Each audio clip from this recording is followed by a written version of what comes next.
उपर मुंड को चढ़ लघुचाप न्यूजगढ़ परवर्ती प्रसंग बंगोपसागर में सुदृश्य लघुचाप क्षेत्र सृष्टि हो सारी उत्तर पश्चिम बंगोपसागर यह लघुचाप अधिक घनीभूत हो सुदृश्य लघुचाप क्षेत्र में परिणत हो सारी आगामी 24 घंटे यह उत्तर ओडिशा तत्संलग्न झारखंड उत्तर छत्तीसगढ़ मध्य दे पश्चिम उत्तर पश्चिम दिग को गति कर संभावना रही। आज प्रबल रति प्रबल वर्षा सह घड़घड़ी नहीं 4टी जिला कटक पुरी खोर्धा और जगतसिंहपुर को ऑरेंज वार्निंग जारी करिछि पाणीपाग विभाग। या सहित 16टी जिला को प्रबल वर्षा सह घड़घड़ी नहीं येलो अलर्ट भी जारी करा जाइछि। से भली आसंता काली प्रबल वर्षा पे 3टी जिला झारसुगुड़ा सुंदरगढ़ संबलपुर को येलो वार्निंग दिया जाइछि। लघुचाप प्रभाव में आसंता 7 तारीख जाए प्रबल वर्षा पाई वार्निंग जारी होटे। लघुचाप प्रभाव में लगाण वर्षा सारा ओडिशा भिजिब। वर्षा हंतसंत राजधानीवासी खाली नुहे पूरा ओडिशा किभली भाव में वर्षार सामना करुछि तामे देखुछि। उत्तर पश्चिम बंगोपसागर रे थिबा लघुचापटी आज 5:30 समय रे स्पष्ट चिन्हित लघुचाप क्षेत्र भाव में परिणत होइछि। जोटा सहित जड़ित आमर घूर्णिबलयटी 7.6 किलोमीटर उच्चता पर्यंत समुद्र पतन ठारू 7.6 किलोमीटर उच्चता पर्यंत व्यापी आ जोटा कि ढली रही आमर दक्षिण पश्चिम दिग को आगामी 24 घंटा मध्य ओडिशा दे पश्चिम उत्तर पश्चिम दिग को यही सिस्टम टी गति करिवार संभावना रही। जहाँफल कि आगामी 2 दिन पाई ओडिशा राज्य में वर्षा रहिबो अधिका वर्षा रहिबो प्रबल अति प्रबल वर्षा रहिबार भी संभावना रही। यदि देखिबा आगामी 24 घंटा पाई अधिकांश स्थान रे हल्का मध्यम वर्षा हेबार संभावना रही। ता सहित प्रबल अति प्रबल वर्षा हेबार संभावना रही। 5 तारीख ऑनवर्ड्स 5 तारीख 6 तारीख 7 तारीख 8 तारीख रे राज्य रे किछि स्थान रे हल्का मध्यम वर्षा रहिबार संभावना रही। विशेष भाव में वार्निंग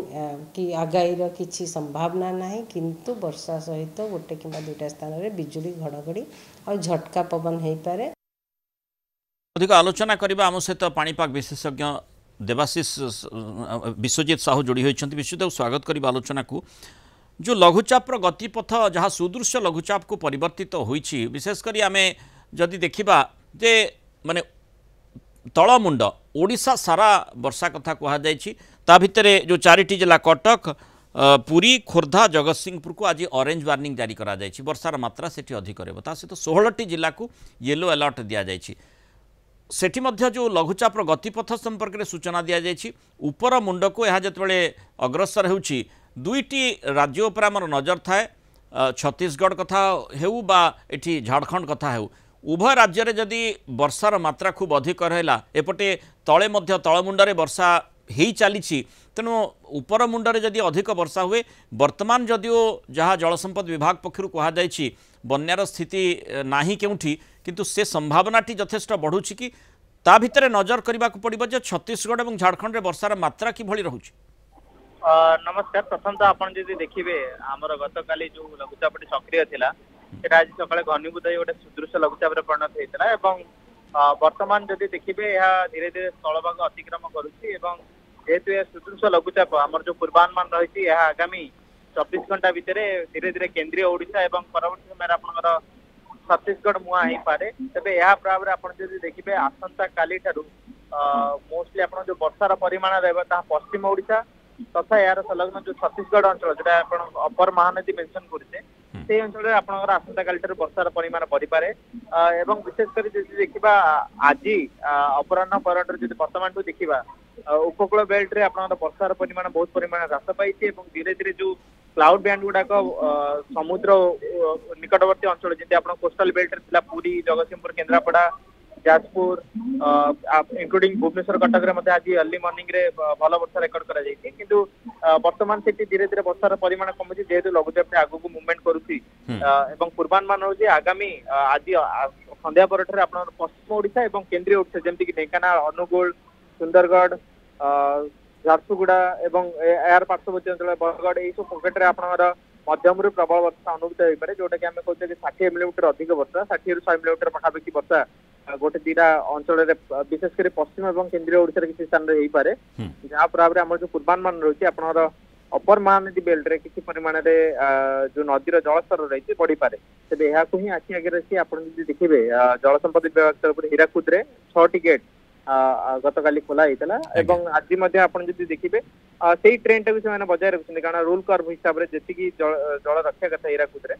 से रखिक से बाकी निष्कासित करेतु या सेमती कौन स्ट्रंग सिस्टम बर्तमान तो 7 दिन पर्यंत देखा जाए जदियो 6 तारिख बेलू आउ गोटे घूर्णिबल सृष्टि हो पारे किंतु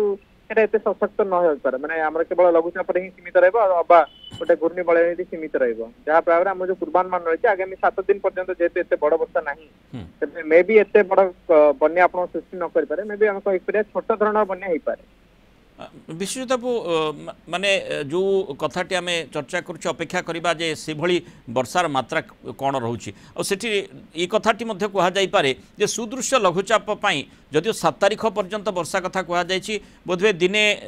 दिनक पर वर्षार मात्रा टिके कमी पारे एभली पाणीपाग विभाग पक्षर सूचना रही किंतु माने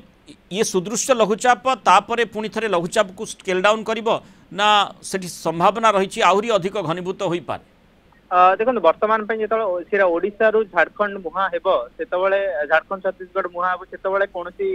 तार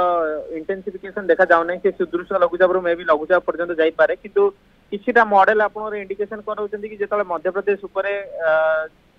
मध्य प्रदेश पाखा पाखी थिबो सेटा आउटके इंटेंसिफिकेशन करिकि मे भी पुणी सुदृश्य लघुचाप कि अवपात रूप नहीं पारे किंतु से ओडिशा उपर एते विशेष प्रभाव पकेबे नहीं आपण जे देखिए वर्तमान केवल ओडिशा उपर लघुचाप नहीं गोटे आपण तेलंगाना पाखापाखि गोटे घूर्णिबलय मध्ये सक्रिय रही उभय जो घूर्णिबलय आपनकर भर्टेक्स जोटा आम कहूचे जे आपण जेतले छत्तीसगढ़ पाखापाखि घूर्णिबलय लघुचापटी थिबे एवं समान समय तेलंगाना उपर से घूर्णिबलय अछि उभयर सम्मिश्रण रे टिके सशक्त होई पारे एवं तार जो जलीय बाष्पर परिमाण रही उभय घूर्णिबलय तेज से भर्टेक्स आम जो कहते स्ट्रंग करके आपणर मध्य प्रदेश उपर कि गुजरात उपर कहींपारे आगामी दिन में भल वर्षा दे पारे कि फ्लडिंग रेन आम जो कहते से अंचल जापे कि ओडिशा उपर विशेष प्रभाव पड़ो नहीं वर्तमान। बहुत बहुत धन्यवाद श्रीयुक्त विश्वजित साहू आलोचना आम सहित मतामत।